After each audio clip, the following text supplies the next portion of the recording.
Assalamualaikum warahmatullahi wabarakatuh. Perkenalkan, nama saya Muhammad Novel Riyandi dari kelas reguler B dengan NIM A1C422028. Adapun saya membuat video ini untuk memenuhi ujian tengah semester mata kuliah fisiologi hewan dengan menerangkan fisiologi hewan yang saya ambil dari Pisces. Pisces atau ikan merupakan vertebrata air yang termasuk hewan berdarah dingin, di mana ia hidup pada air garam ataupun air tawar. Seperti manusia, mereka memiliki sistem peredaran darah yang mana sistem peredaran darah ini tertutup, di mana darah selalu terkandung dalam rangkaian pembuluh darah. Dengan kata lain, darahnya tidak pernah meninggalkan pembuluh darah dan tidak mengisi rongga tubuh. Sistem peredaran darah tertutup ini dapat memiliki pola sirkulasi tunggal atau ganda. Ikan memiliki pola sirkulasi tunggal, di mana darahnya melewati jantung hanya sekali setiap rangkaian lengkap. Darah yang kekurangan oksigen dari jaringan tubuh datang ke jantung, di mana ia dipompa ke insang. Pertukaran gas terjadi dalam insang, dan darah beroksigen dari insang yang beredar ke seluruh tubuh. Di sisi lain, pada mamalia, darah teroksigenasi memasuki jantung, di mana ia dipompa ke paru-paru dan oksigenasi. Darah beroksigen dikembalikan ke jantung dari paru-paru yang akan diangkut ke seluruh tubuh. Sistem peredaran darah ikan cukup sederhana. Dapat kita lihat di sini pada sistem peredaran darah ini terdapat dari arteri, ada bodi kapilaris, ada kapilar insang, jantung dan juga vena. Ini merupakan sistem peredaran darah dari ikan. Nah, pada pembuluh darah pada ikan akan membawa darah ke seluruh tubuh, sementara arteri akan membawa darah beroksigenasi dari insang ke seluruh tubuh. Pembuluh darah terdeoksigenasi kembali dari berbagai bagian ke jantung. Arteriol atau arteri kecil yang berdinding tipis berakhir mewakili kapiler, sementara venula adalah vena kecil yang berlanjut dengan kapiler. Kapiler adalah pembuluh mikroskopis di mana ia membentuk jaringan disebut capillary bed, di mana darah arteri akan saling terkait. Kapiler memiliki dinding tipis yang memfasilitasi difusi, suatu proses di mana oksigen nutrisi lain dari darah ke arteri yang ditransfer dalam sel. Kapiler mengandung darah terdeoksigenasi atau mengandung karbon dioksida yang mengalir ke vena kecil atau di sini, di mana ia membawa daerah teroksigenasi ke sinus venosus yang seperti ruang-ruang koleksi kecil yang akan lalu dia akan menyalurkan lagi ke ventricle.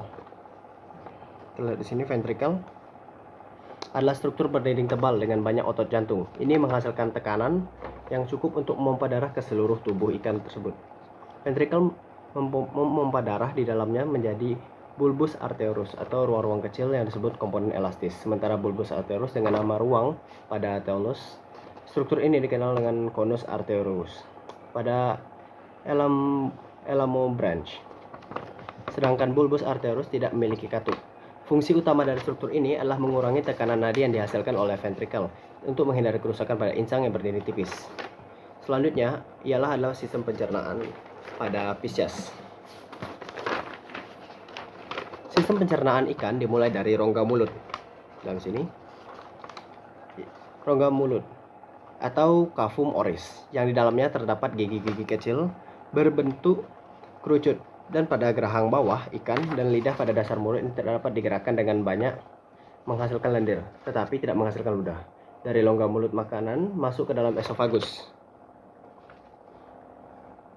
di sekitar sini, di mana pada esofagus itu melalui faring yang terdapat di daerah sekitar insang. Esofagus berbentuk kerucut pendek terdapat di belakang insang, dan bila tidak dilalui makan lumen akan menyempit. Dari kerongkongan, makanan didorong masuk ke lambung sehingga lambung menjadi besar. Antara lambung dan usus tidak jelas batasnya. Pada beberapa jenis ikan terdapat tonjolan buntu yang berfungsi untuk memperluas bidang penyerapan makanan. Dari lambung, makanan masuk ke dalam usus berbentuk pipa panjang berkelok-kelok sama besarnya yang bermuara pada anus di sini. Kelenjar pencernaannya berupa hati dan pankreas. Hati merupakan kelenjar yang berukuran besar, berwarna merah kecoklatan, terletak di bagian depan rongga badan, mengelilingi usus. Ini dia, di mana bentuknya tidak tetap dan terbagi atas lobus kanan dan lobus kiri, serta bagian yang menuju ke arah punggung. Fungsi hati ialah menghasilkan empedu yang disimpan dalam Kantung empedu untuk membantu proses pencernaan lemak. Kantung empedu berbentuk bulat berwarna kehijauan terletak di sebelah kanan hati dan salurannya bermuara pada lambung. Kantung empedu berfungsi untuk menyimpan empedu dan menyalurkan cairan empedu ke usus. Bila diperlukan, pankreas berukuran mikroskopik sehingga sukar dikenali. Pankreas berfungsi untuk menghasilkan enzim-enzim pencernaan dan hormon insulin. Selanjutnya ialah sistem pernapasan pada Pisces. Sistem pernapasan pada Pisces dimulai pada alat respirasi pada ikan, di mana ia merupakan insang yang dimiliki oleh jenis ikan ataupun Pisces. Insang berbentuk lembaran-lembaran tipis berwarna merah muda dan selalu lembab.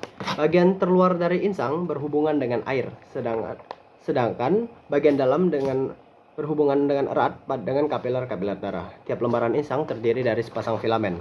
Dari tiap filamen tersebut mengandung banyak lapisan tipis atau lamela. Pada filamen terdapat pembuluh darah yang memiliki banyak kapiler sehingga memungkinkan O2 berdifusi masuk dan CO2 berdifusi keluar. Insang pada ikan bertulang sejati ditutupi oleh tutup insang yang disebut operkulum atau tutup insang. Sedangkan insang pada ikan tulang bertulang rawan tidak ditutupi oleh operkulum. Insang tidak saja berfungsi sebagai alat pernapasan tapi dapat pula berfungsi sebagai alat ekresi. Garam-garam, penyaring makanan, alat pertukaran ion, dan osmoregulator.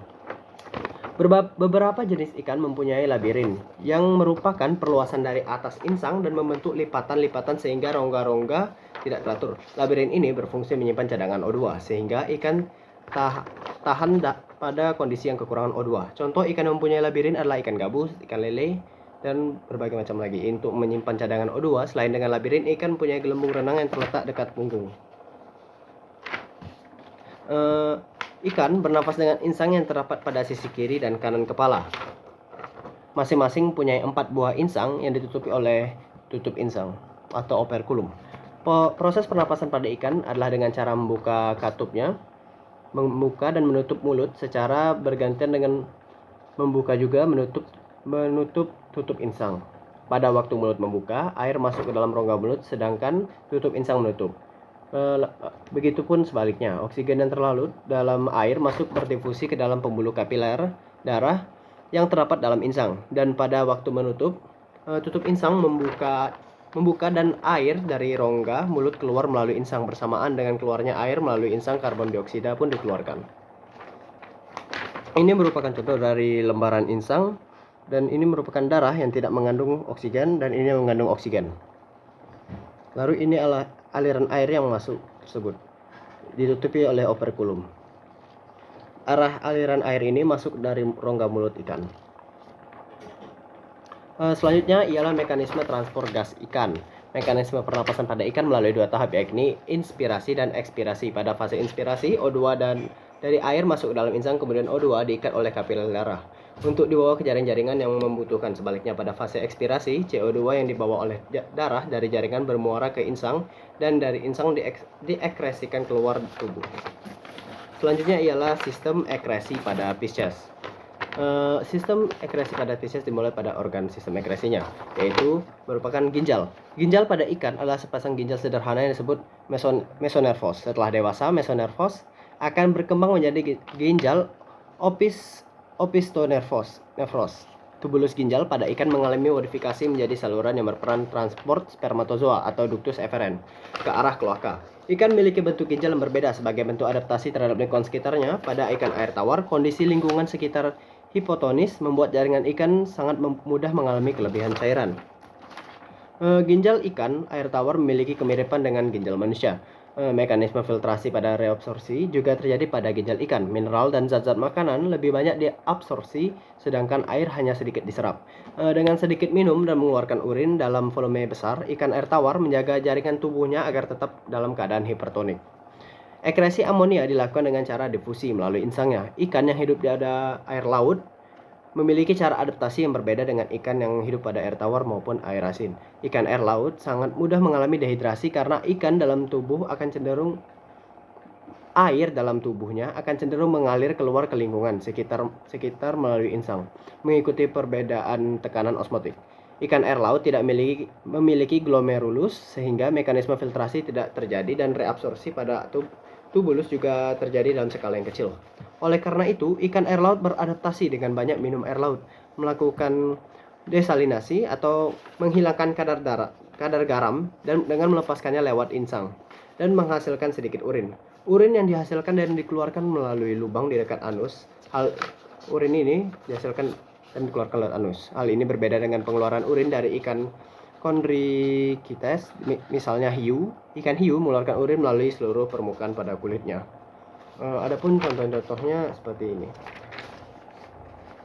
Pada ikan A ataupun ikan laut, ia melakukan pengambilan air dan ion-ion dalam makanan. Terus tekanan osmotik air yang dicapai oleh insang dan permukaan tubuh lainnya akan melalui sini. Dan pengeluaran air yang paling banyak keluar melalui anus atau di belakang sini. Pengambilan ion-ion garam oleh insang akan melalui lewat insang. Pada ikan air tawar, pengambilan air dan ion-ion dalam makanan melalui mulut. Sedangkan tekanan osmotik air akan hilang melalui bagian-bagian insang dan permukaan tubuh lainnya. Pengambilan ion-ion garam dari insang melalui bagian sini, terus pengeluaran ion-ion garam dan sedikit air dalam bentuk urin dari ginjal.